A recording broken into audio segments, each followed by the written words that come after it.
Good morning, everyone.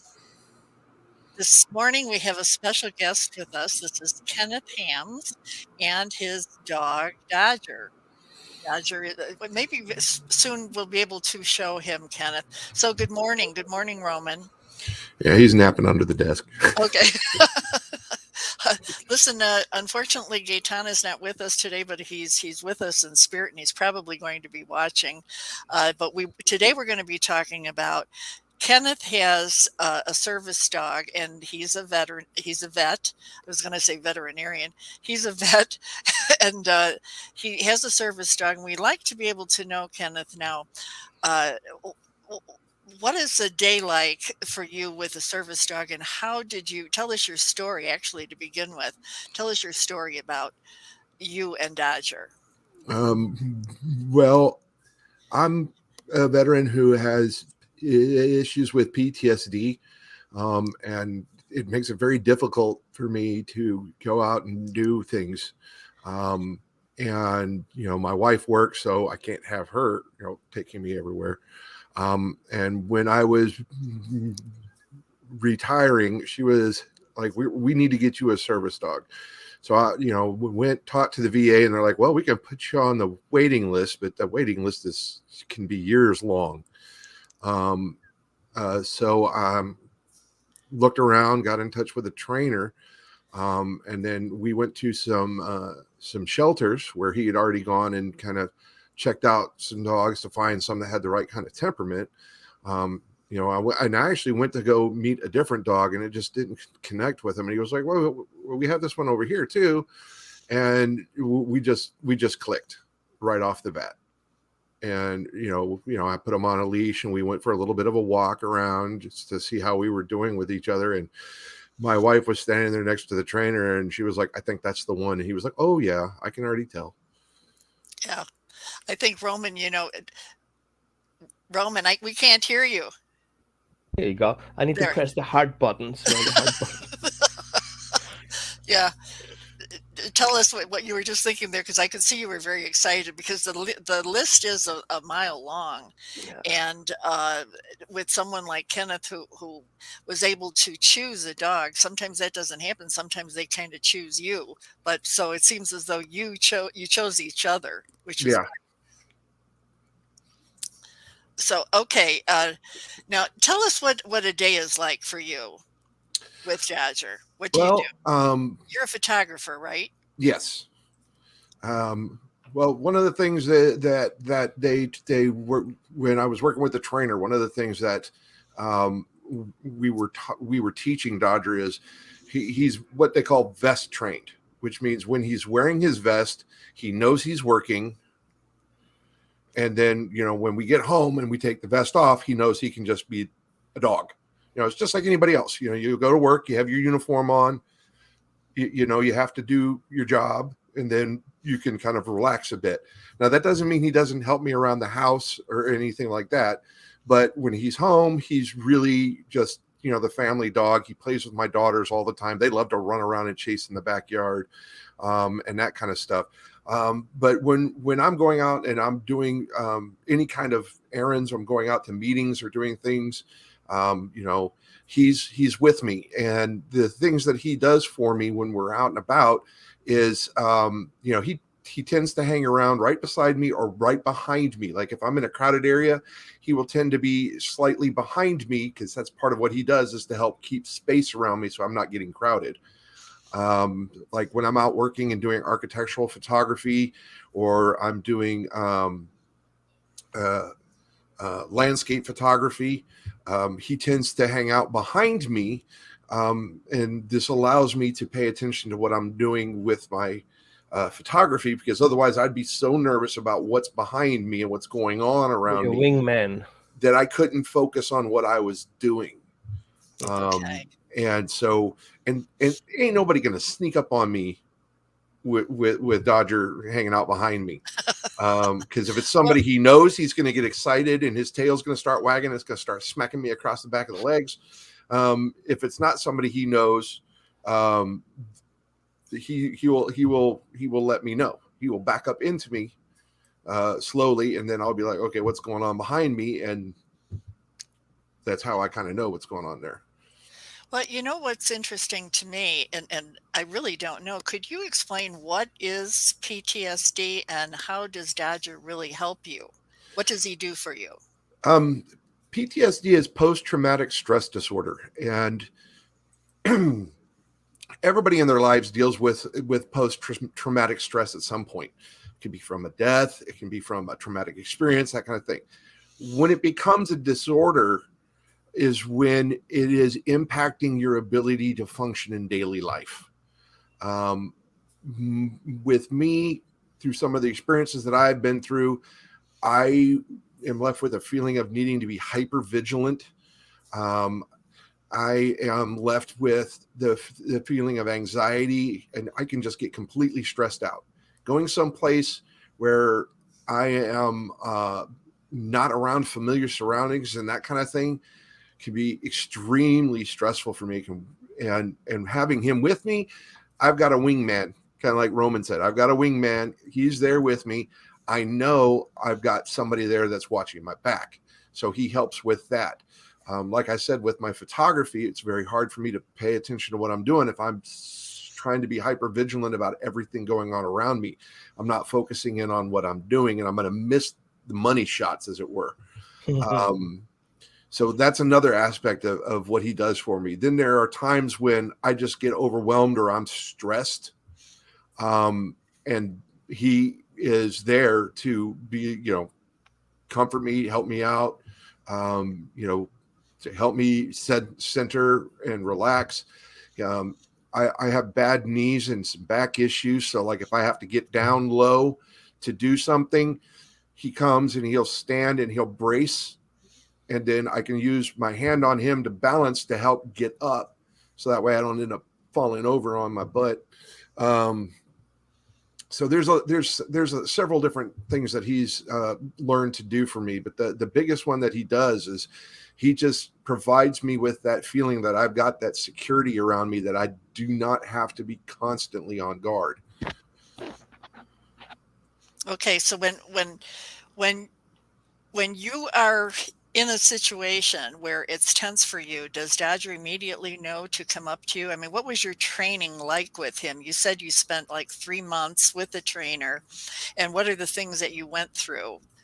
If you don't mind sharing that with us. Part of the training was just the general public access training, making sure that I knew how to take care of my dog in a public situation, making sure that he understood how to behave in a public situation and that he would listen to commands. And then there was some of the stuff where it was specifically teaching him, to certain commands. Like for me, when I need help getting up, I tell him brace, and then he'll stand there and help me up. Cover is the command I use when I need him to be behind me. And, so a lot of it was just very standard canine training in a sense. It's the repetition and reward for, teaching him cover and then showing him where I needed him to go, praise, give him little rewards. At first it was, treats every time, the little training treats. And then after a while it was just, he's doing it because he loves being told he's doing a great job. So a lot of it we all do, don't we? Yeah. I meant, who does, who doesn't like to be told that? Yeah. Who doesn't like doing stuff for treats? Yeah. Right. Yeah. So, but a lot of it is standard training techniques, I guess, with how you teach a skill to a dog, just like you teach a dog to heel, and how they eventually learn to just walk by your side instead of trying to drag you down the street. Well, what's your experience, Roman, with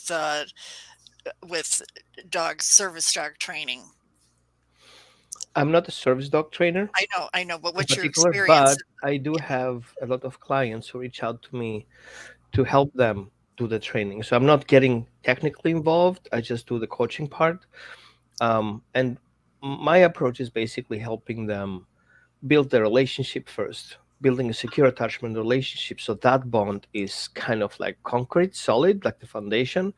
And once we have that relationship, then there is a service to each other that happens at that point. And then what some people consider obedience, which means obey or there is a consequence, we're coming from a perspective compliance. So we teach the dog what the service is about and reward him for making these proper choices. And then the dog has a free will choice to do what he has to do by having those options. So you have option A that a dog wants to do, and option B what you want him to do, and you reward your option more than he rewards his option. But he also recognized that this is part of the relationship. So it becomes kind of a family code of conduct. What do we do when we sit on a table? We wash our hands. What do we do when I ask you to brace? You come up and do this. Mm-hmm. And I believe that's a proper system to approach a dog because it's a service to others. You cannot Right. force a Yeah. dog to do service to others. It kind of, especially for us who have complex PTSD, we have to come from that perspective of a trauma-informed relationship. We have to both sides have trauma, and we work through that all day long. Hmm. Yeah. Well, what's interesting to me is that, oh, Kenneth, were you going to say something there? I was just gonna say another big thing that he does for me is he sleeps on the bed next to me. Oh, Sometimes you take your dog on your bed? Just kidding. oh my I have gosh, my, he's yeah, on the right. Crazy. furniture. How can you? But he clues in when I'm having bad dreams, and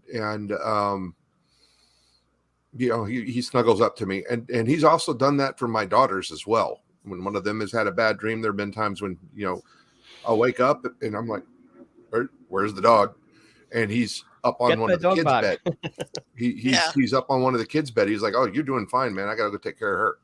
So he is very much That a is the part that I caretaker for was the mentioning family. before, that having the dog being able to make choices, Mm-hmm. Hmm. it's kind of like a safety feature. I ask you to do things, but you can make a choice, do something else that you consider better. Because dogs have this intuition. Dogs just know things that we actually not aware of. We're not aware about our emotional condition sometimes because we dissociate, we disconnect. So we need somebody to tell us what we feel right now, because sometimes we're not aware how we feel. Right. And, I think to myself when we had Rico Lockwood on, Rico the dog, he's a what was a he, or he is a complex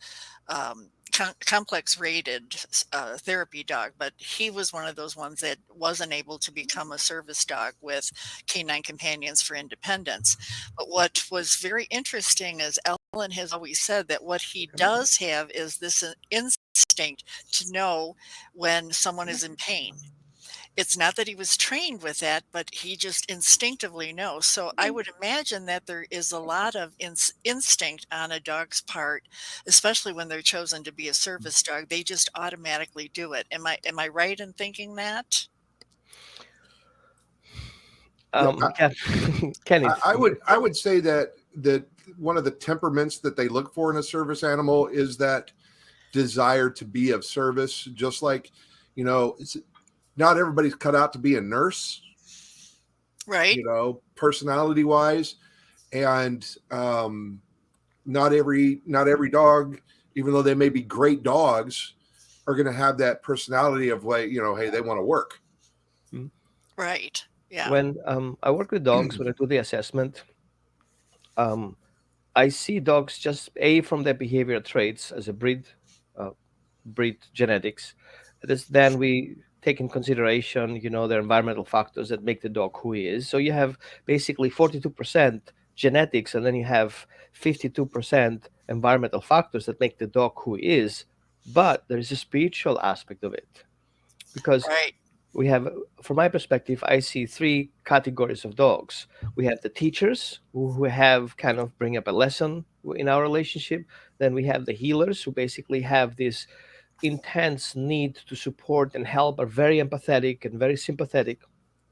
And then you have the companion dogs. To give you a difference, um, a teacher is a dog who will try to correct you if he believes what you do is wrong.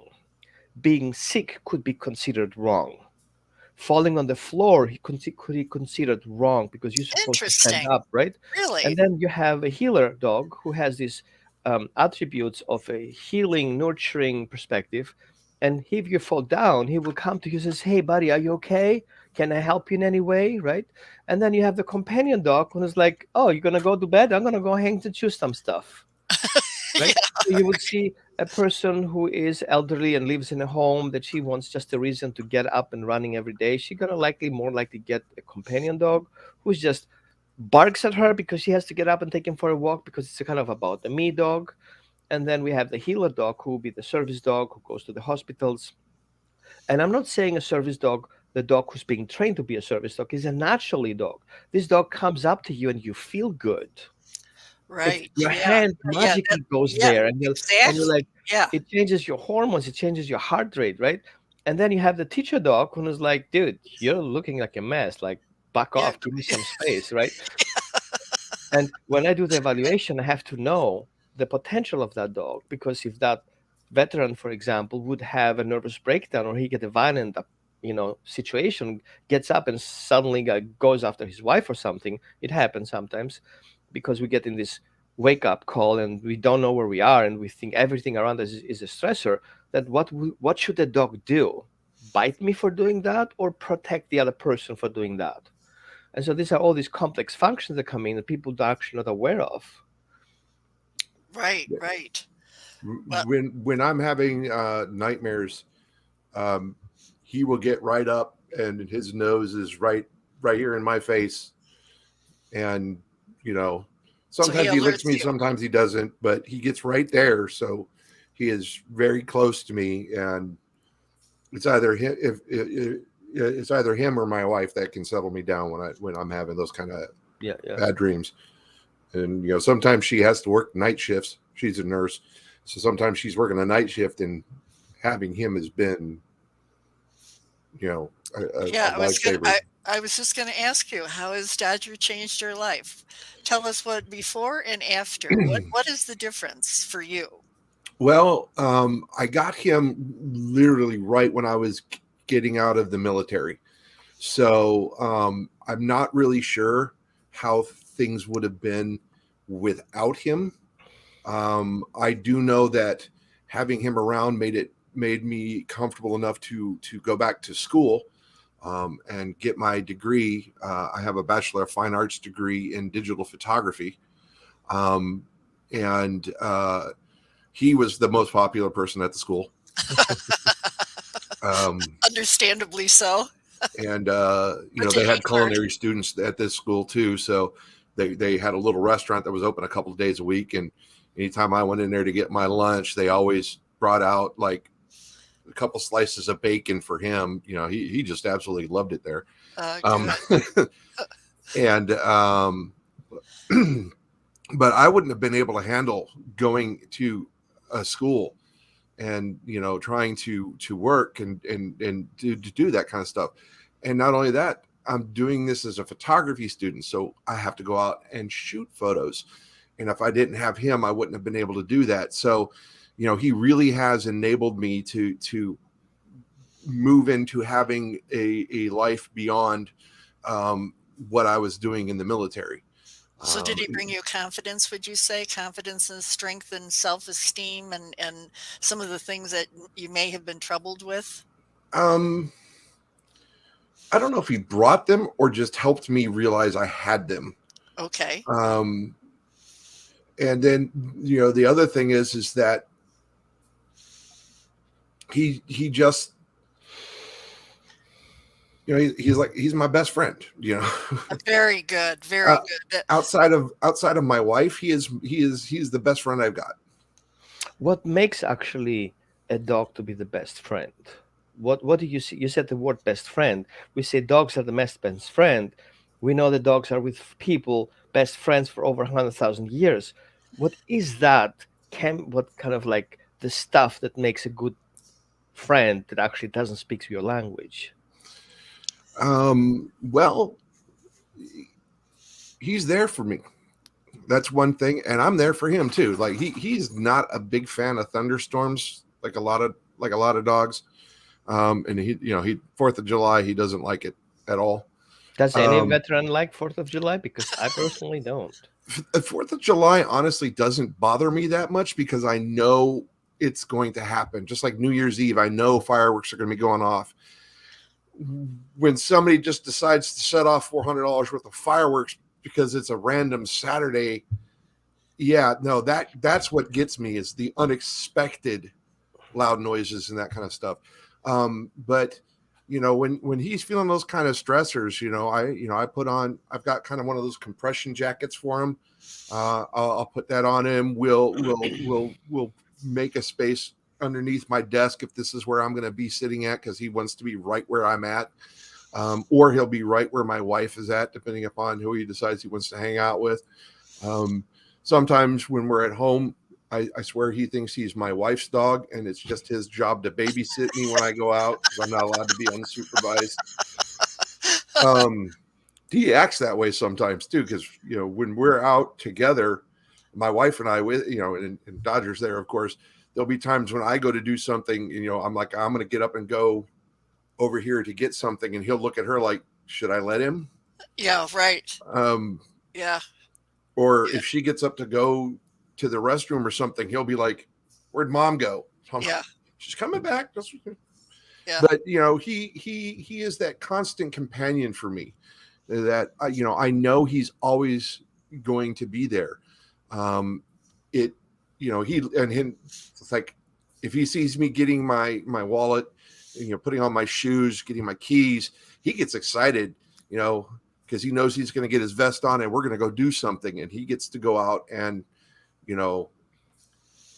explore and do things. Yeah. And a lot of times I'm out walking around looking for different landscape photo opportunities and that kind of stuff. And then there's, because of a lot of the things that I do, there's certain things that I'm always making sure that I do. I have a conditioner that I use on his paws. He does not like the little booties. Some dogs will tolerate them. He won't. And here in San Antonio, Texas, it can get extremely hot. So I'm always trying to make sure that I minimize his time on hot concrete, or especially hot asphalt. But keeping his paws in condition. So, I'm doing things for him like that. We take care of each other. But a lot of times, sometimes it's just, we go out for a walk together just to get and spend that time just exploring. What breed is Dodger? Well, he's a rescue, so we're not 100% sure. Have somebody said something about it in the past? The veterinarian said that they figure he is most likely a mix of mostly Staffordshire Terrier and Rhodesian Ridgeback. And when he told me that, I went and Googled that mix, and I swear to God, half the pictures could have been of him. When he doesn't have his vest on and he gets really agitated, you can see the ridge on his back very clearly. And he really does have the terrier head shape for the most part too. Roman, when you ask about a dog being a best friend, I consider Charlie my best friend, and he's been with me now, he's 15 years old, so got him when he was 5. I think, in answer to your question, don't all people that are truly connected to their dogs on the heart level, that they really do feel that there's a strong connection? I mean, I know all his movements. I know how he's going to do things, and not necessarily a service dog, but yeah, I consider him. I mean, I can tell him just about anything, and I know he's not going to blab it, so he can keep my secrets. That's one good thing. I feel like to classify a dog best friend in both ways, it always comes down to the crisis. How do we behave in crisis? How is the dog behaving in crisis? And my primary thing that I do when I work with people, even remotely, is we have to start building on that secure attachment, because from there we can talk about the friendship. Because the secure attachment, if a dog doesn't feel secure with you, he cannot be your best friends, because he doesn't feel safe to be one. The way dogs perceive a friendship, it's not the same way we perceive a friendship, even though we have similar social thinking.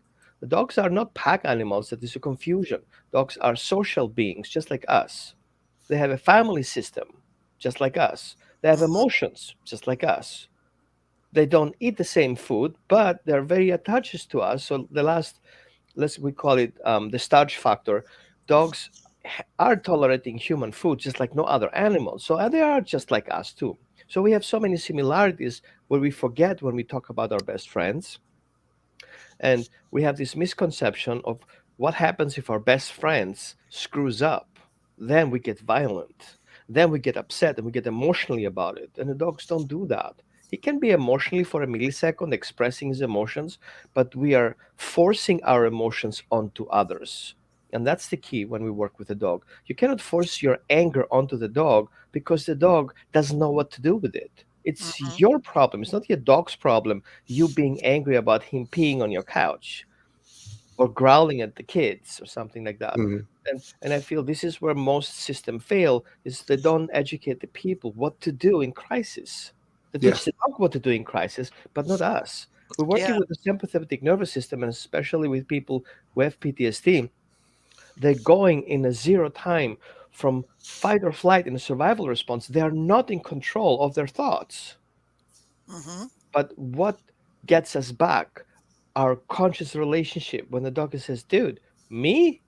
And you're like, wow, right. Yeah, okay. Let's get So my they shit together, become the right? calming factor in That essence. become the catalyst.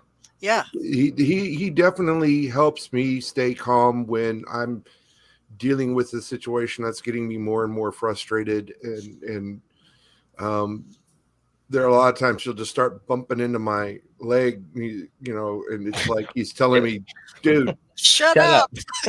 chill. Yeah. Yeah. So And now what else does he do, Kenneth? well, he's a goofball. I mean, now I mean, when you touch him, does that calm you down oh too? yes. Is there a tendency for you to want to touch him? When I'm really stressed, and he's right there with me, um rubbing down his head, and then he's got these really super soft ears, just kind of caressing him like that, and he apparently loves it too. So that is something that is really calming for me. Like Okay. there have been times when I've been out in public and I've been feeling kind of a little bit of anxiety because of just some crowd noises or something else that was going on, and I'll just start petting him, and it really does help bring me back from feeling like I'm going to just jump out of my skin. Yeah. Well, Roman, you wanted to share this here. So why don't we talk about this, about what does happen with traumatic experiences? Well, we have to be very clear that every person has his own experience on that particular trauma. It's not something, oh, I have that trauma too. I have that category of trauma, but my personal experience about it depends on so many factors. Yeah. Some things that I recognize when we work with people, and it's not just my idea, are any type of assault. And I want to add something, because when we get a dog from a shelter, we're likely dealing also with traumatic experiences that a dog had in the past. So any type of assault could be a PTSD root. For example, a dog being attacked in his own home or on the walk by another dog is an assault. Yeah. Child maltreatment. So as a young children, the way we are treated can cause trauma. A dog as a puppy can be maltreated as a puppy. That causes trauma too. Domestic violence. Many people are experiencing that. Dogs can have domestic violence, being attacked by his own siblings, by his mother, by his father in his own home because of whatever reasons, right? Then we have war-related trauma. Kenneth can talk about that. And the dogs can have war-related trauma, but the problem is they are not part of it. They don't understand what's happening. Suddenly, 4th of July can be a war-related trauma. Things happening out there, intensity, moving, loud noises, and everything comes together. The dog doesn't understand what's going on. Then we have school and community violence, right? A dog can be in a play group and being attacked by other dogs. That is a community violence, for example. Traumatic loss. The dog is losing his home, being surrendered to the shelter. He's coming to a new home. Oh That's a boy. traumatic Yeah. loss, like losing his partner. for example, or losing his parent or his siblings. And then Or we have the death. Yeah. system-induced trauma where there's a lot of injustice coming in. So if a dog has his morals and ethics in place and we start punishing him for things that the dog believes are right, but we believe they're wrong, and this is emotional conflict there, and a justice conflict, that is a system-induced trauma for people and for dogs as well. And then we have the natural disaster, and you guys in Texas and the South Coast, we know exactly how that looks like. Yeah. In California and Oregon with those fires, and like there's actually not a state that doesn't have natural disasters at some point where a dog actually can live through it. So we need to become trauma aware when we get a dog that we want to choose to become our therapy dog. Oh, I Yeah. see. Yeah, that's I have a group that I'm working with where we have healing trauma, and by understanding our true self, becoming authentic. And so these are the screen slides that I actually do when we talk about that kind of stuff. Very interesting. Okay. Do you want me to remove it now? Yeah, we're good. Keith, what is your experience? What do you think your dog has trauma that you can recognize or know of? For Dodger, Yeah, um, I would say that he, he has outs, natural trauma, from weather. yeah. When we first got him from the shelter, he wasn't sure what the heck was going on. Because all of a sudden he'd been in the shelter for almost a year. Oh Oh, wow! How old was he when he got him? Um, we figure he was about 2, Okay, so so he's so that's why we basically say he's 8 institutionalized. now. It's an institutionalized dog for a year in a shelter. Yeah, especially his second year being in the shelter. Mm-hmm. Yeah, and it took a little bit of an adjustment for him. And he did take off running. One time when we opened the door. Um, Thankfully, he had his collar on that had the pet locator. So I'm walking around trying to find him, and we get a call that hey, we found your dog. Um, Now he wants to go outside all the time. When we open up the front door, but he doesn't wander off now. okay. In fact, that's one of the things that we had to do with the public access training was walking along, and then I dropped the leash and I stopped moving. How quickly does he realize all of a sudden that the leash is free and I'm not right next to him? Right. So he's really good about staying around now, but he definitely was very freaked out about the whole new environment and that kind of thing. And then he's also sometimes a little nervous in the car. I had a car accident and he was in the vehicle with me. He is typically laying on the floor in the back seat. That's where he likes to ride. And it was a good thing he was, because I had a brief loss of consciousness, went off the road and rammed into a tree. Oh Ouch. boy. So for a while there, he was not wanting to get in the car with me if I was going to be driving. Yeah. And in fact, I wasn't even allowed to drive for like 6 months. The state of Texas was like, you need to have 6 months, and then we're going to have you cleared to drive again. So I ended up having to take a driver's test all over again. Oh my goodness. In my late 40s, I was like, "What? Oh, crack! I got a So parallel we park." we could say that's a trauma too. Oh yes, Right. he definitely had some issues at first getting back to going in the car and stuff, and now we've worked past it, and I work with him like I would with anybody else that's dealing with something. I give him sympathy, I give him support, and I'm a firm believer in and this is part of the way I'm raising my children, is that I would rather reward proper behavior Yeah. than punish improper behavior. Right. Because I'd rather people choose to do what's right because it's what's right, rather than because they're afraid of getting in trouble. Very, Um, yeah, exactly, exactly. So let me ask you now, what are the challenges that you currently have been having? And then also, tell us about the resistance and pushback that you've received, because you said that like if you go into a restaurant or something, sometimes you're not allowed. And how do you deal with that? um, I really haven't had any issues where I wasn't allowed. I've had people question me, and I'm like, look, the American with Disabilities Act says you cannot deny me access. And then I'll point out to them when they say, a lot of times they're like, well, we've had problems in the past. I'm like, I That's your understand problem. that, but Yeah. that was that dog.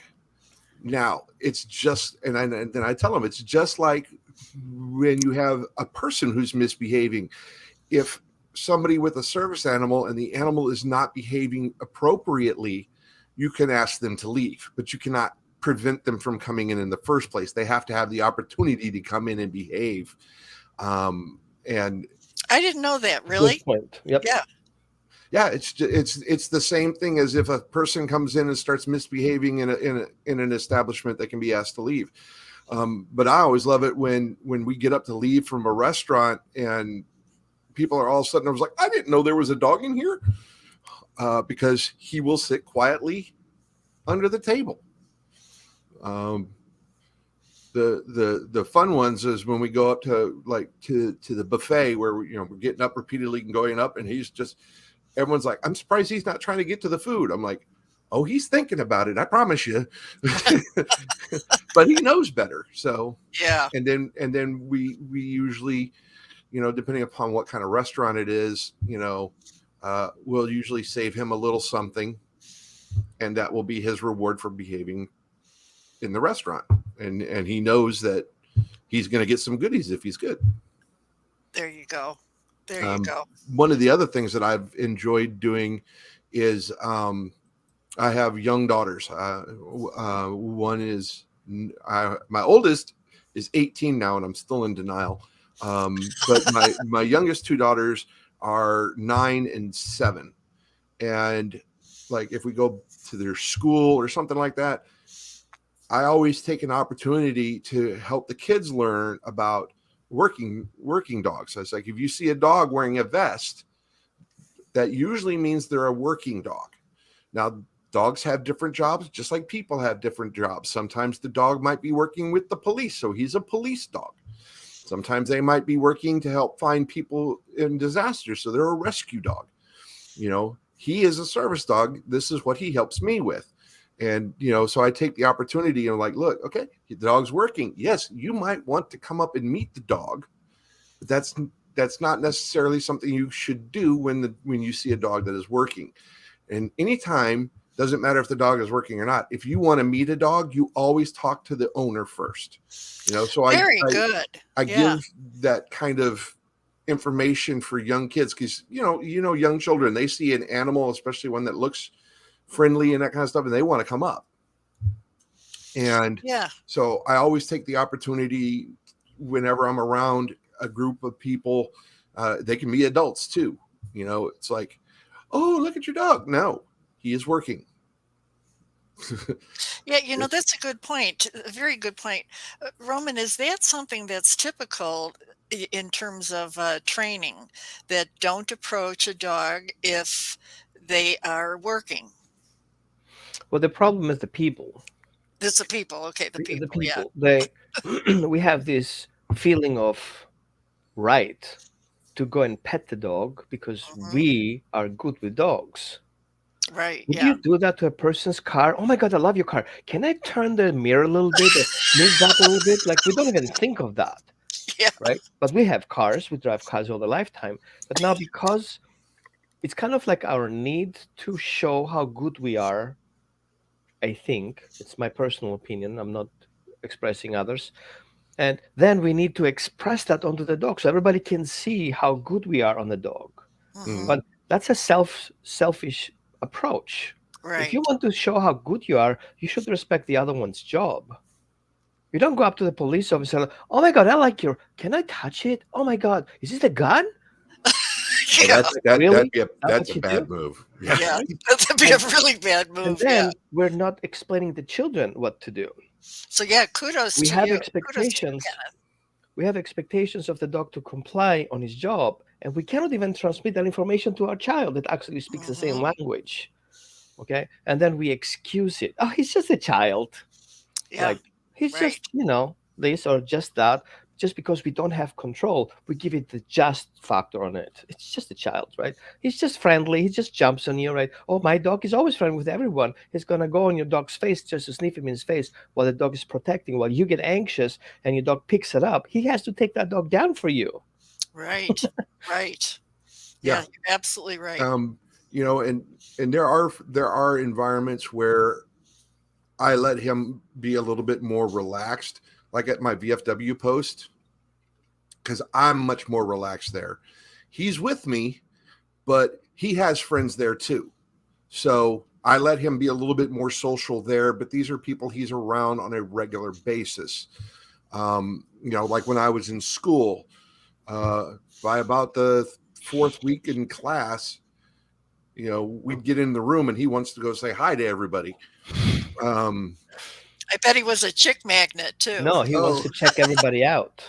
and it was hilarious though. I was talking to another veteran. He was like, "So what's it like having a service dog?" I said, "Oh well, it's kind of awesome in a lot of ways, but get used to being ignored."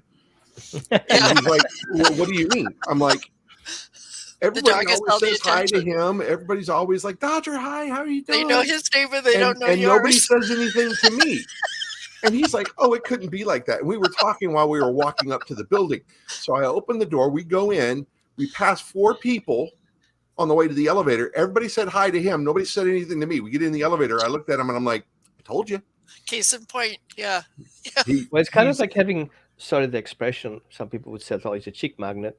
Like the problem is you need to have an ugly dog kind of thing. Like everyone's like, oh, is this your Oh, but then dog? they feel sorry for him. Then well, yeah, maybe, but It's a good thing there's too, always the especially. thing though where a dog could be so ugly they're cute. That's my point. Yeah, yeah. So no Because matter how your dog is, they just love your dog. yeah, that's right. That's right. But also it takes away attention from you when you need your space. That's Yeah. right. So he will be extra cute in this Yeah, case. that's right. Yeah. Okay. I just wanted to show this. I'm going to put a link in here. This is advice to people that are looking to get a dog. This is about the benefits of a service dog. And although we don't have time to go into the details of this, I thought I would just put this in there.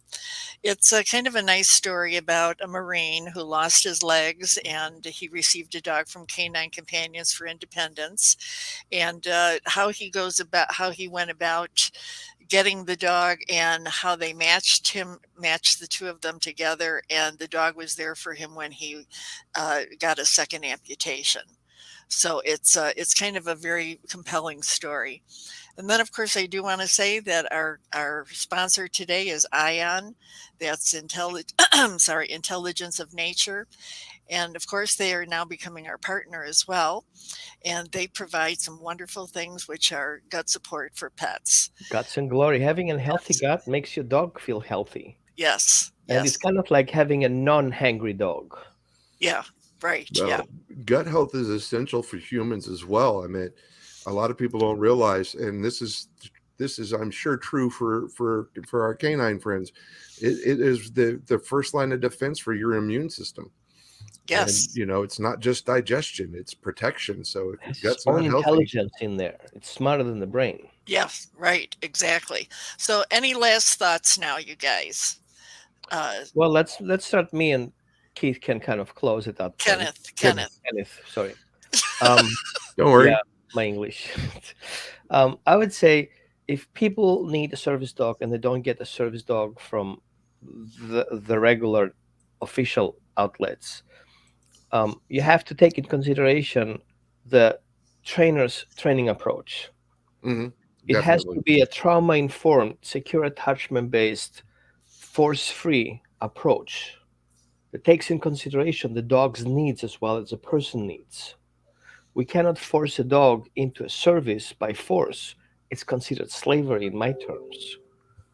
Okay, and we have to be very careful how we accept tools to get the job done if we know what the tools do, or actually ignore what the tools actually do to the dog. And especially if us, put myself in with complex PTSD response, what those tools do to the dog to get our goal. So just because we need a dog to do a service doesn't justify using certain tools that are known scientifically and veterinary, and the whole industry knows about it, but nobody wants to look at it. So I'm kind of taking the hit here. I said it. You guys don't have to agree with it. Watch your tools, avoid it. Always question is, what if the dog does something wrong? What's going to happen to the dog? Nothing happens to the dog. It was just a mistake. Let's show him how to do it right and reward that part, which Kenneth already does. So thank you for going that route, and I appreciate for sharing your story today. And I wish more people have the same mindset that you have. I wish less people would have the problems that we have, and get the dogs out and about in our families. Yeah. One other thing about me is I was raised around golden retrievers. My parents were showed AKC Mm. golden retrievers, so I learned how to train dogs um, from a very very young age. And rewarding proper behavior always works better than trying to punish bad behavior. Right, right. Um, Yeah, and Kenneth, we want to thank you for not only being on the show, but for realizing, and kudos to your wife too, for realizing that a service dog in your life would make a big difference. And obviously, Dodger is doing that for you. So thank you so much for sharing your story. And we would love to have you on the show again. yeah, well, you know how to reach me. Yeah, I sure do. We sure do. Okay, everyone. Thank you so much. We appreciate you, and we will see you soon. Bye.